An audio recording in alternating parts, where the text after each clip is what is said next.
गांव के बीचों बीच एक फटे कपड़ों वाला भिखारी खड़ा था। लोग उसे धक्का दे रहे थे, अपमान कर रहे थे, लेकिन किसी को नहीं पता था वो कोई साधारण भिखारी नहीं, स्वयं भगवान शंकर थे।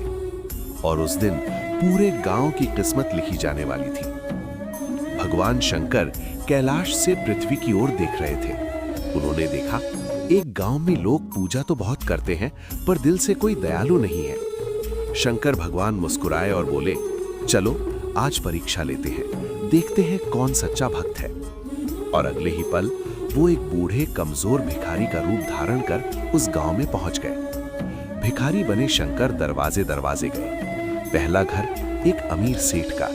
सेठ रोज शिवलिंग पर दूध चढ़ाता था, लेकिन जैसे ही भिखारी ने रोटी मांगी, सेठ चिल्लाया, दूर हट, काम नहीं करता और भीख मांगता है। दूसरा घर पंडित जी का। वो हर दिन ओम नमः शिवाय का जाप करते थे, लेकिन बोले, अभी समय नहीं है, जाओ यहां से। पूरा गांव भिखारी को अपमानित करता रहा। गांव के किनारे एक गरीब किसान रहता था, नाम था मोहन। घर में बस 2 रोटियां थीं, एक उसके लिए, एक उसकी पत्नी के लिए। भिखारी ने दरवाजा खटखटाया। मोहन ने दरवाजा खोला। भिखारी बोला, बेटा बहुत भूखा हूं, कुछ खाने को मिल जाए।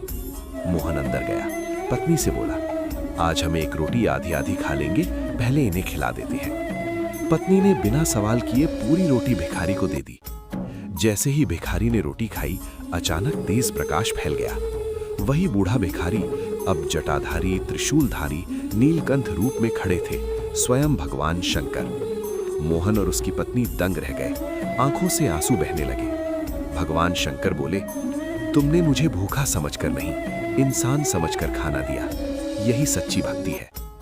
अगले ही दिन मोहन के सूखे खेतों में हरियाली छा गई। फसल इतनी हुई कि पूरा गांव देखकर चौंक गया। उधर सेठ का व्यापार घाटे में चला गया। पंडित जी की पूजा में शांति नहीं रही।